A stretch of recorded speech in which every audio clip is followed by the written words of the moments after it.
welcome to another video. This is a bit of a vlog style video again. I just thought I'd talk you through kind of what I'm going to be doing today. It's just gone 11:30, so I dropped the kids off and got back about 9, and then I've done a bit of admin, trying to work out some things on the computer and trying to update some things on my website, that kind of thing. So I've been doing that for the last couple of hours, and I've come down to the studio now, and hopefully I'm going to be doing some painting and we'll just see how that goes. But I bought a few things recently that I just wanted to show you, so I'm going to put you on the tripod and then I can show you my art haul. So I've got my cup of tea, I've got my slice of banana bread, and I just thought I'd go through some of the things that I bought on Friday. I went to my local art shop in Bristol. It's on Park Street, called Cass Art, and I'm a bit out of breath, I just ran down the stairs. Whew. They are amazing. They are so knowledgeable and they're so helpful and so friendly that it was just, it's always a really lovely experience when you go. No matter what question you ask, they know the answer, or they'll find someone that does know the answer, and you know, they're just really, really helpful, really willing to help. So I bought a few things. I went in there because I wanted to talk about or find out about water mixable oil paints, because I'm just struggling a little bit with acrylics. They're drying too quickly because I'm slow. By the time I get them on the canvas, they're starting to dry, and if I've mixed a little amount that, you know, I've got the right colour, by the time I've used a bit of it, it's starting to dry on the palette, and so I have to then try and remix that colour again, and you know, I'm finding that a bit difficult, and I'm just finding it quite frustrating at the moment. I'm not getting the effects, or I'm not enjoying it as much as I did when I used them years ago. The drying thing didn't seem to be an issue then, but for some reason it is now. I wonder if it's the subject I'm painting or whatever. Anyway, so I wondered if I could, instead of topping up the acrylics that I'm starting to run out of, should I then buy the water mixable oils instead? So he was so helpful. He got some oils, these type of oils out, so I could have a go. And I've got to say, the pigment was amazing, so that really blew my mind.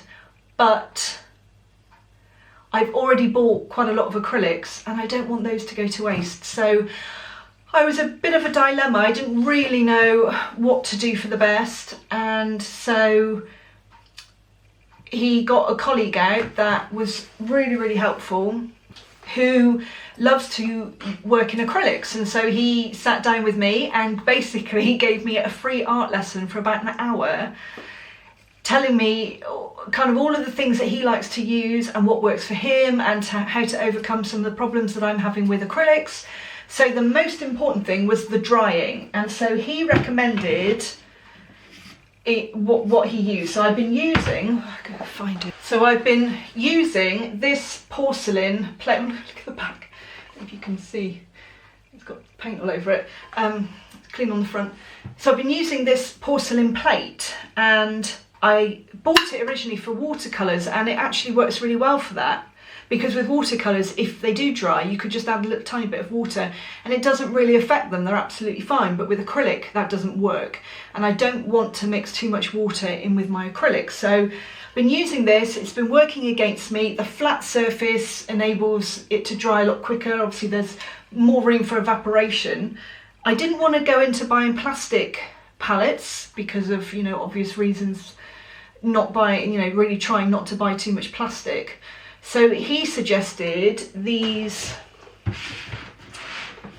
she says, opening a big plastic box, these plastic palettes. Now they've got wells in them, which means that the paint's obviously deeper in there, less surface area for the air to get to, less chance of, you know, evaporation of the water in them. So that's great for a start. I'll be using these for absolutely years, so I did buy some, you know, they are new, but I'm not just going to throw them away. They're not disposable. I'm going to keep them for a long time. The other thing he suggested was to put them in a Tupperware pot to be able to line the flat. So you need one at least big enough to put this in. This is probably too big, but that's fine, it's what I had. And then to fill the bottom with kitchen towel and wet it.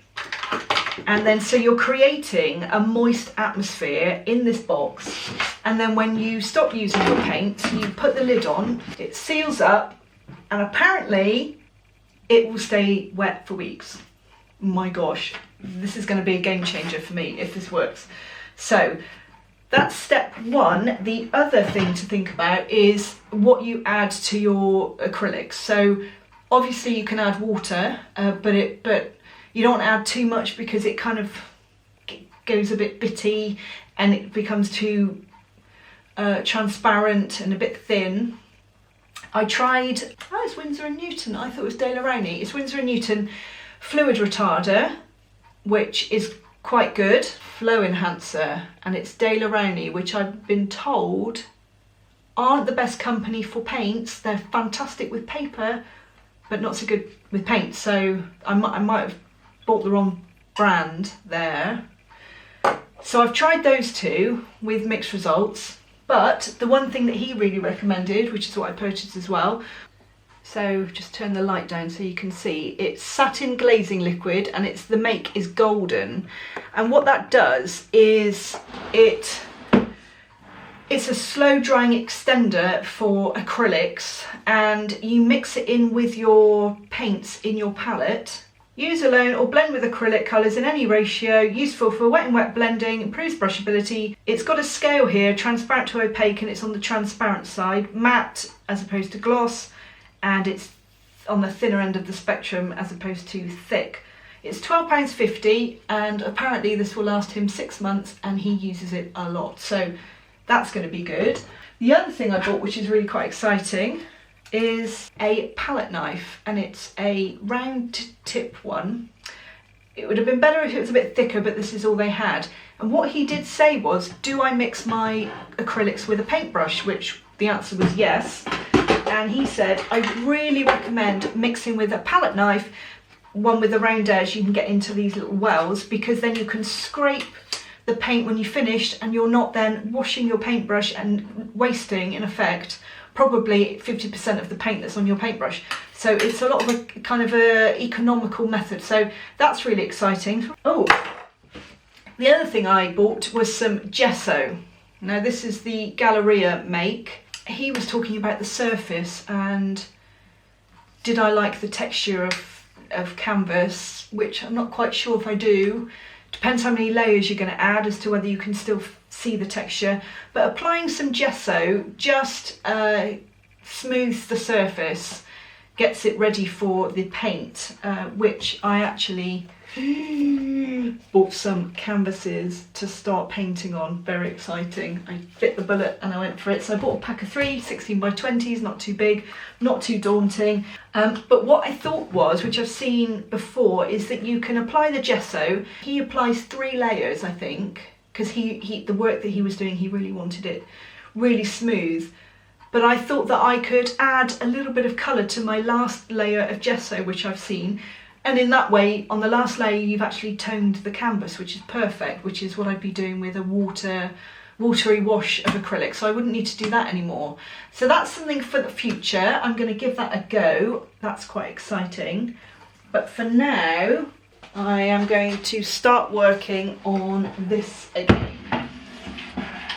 Gosh, look how warped it is. Anyway, I'm going to carry on with these two little piglets, and see if my painting techniques have improved at all since I started this. I do really want to see this painting through. I want it to be finished, and I think that's the only way I'm really going to know. So what I'm going to do is I'm going to do a bit of painting, and I'm just going to take you along with me to just see if I can carry on with this and use my new palette, and if that's going to work. Oh, and my new medium, golden medium.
everyone. Well, it's the next day and I didn't get a chance yesterday to talk about what I'd got done and what I'd worked on these piglets yesterday, so I'm just going to show you that. So I managed to, what did I get done? I worked on a little bit of detail in the snout. I realised that I'd made a few mistakes with the colours. I've worked on a little, mapped out the kind of detail of the folds and everything around the snout there.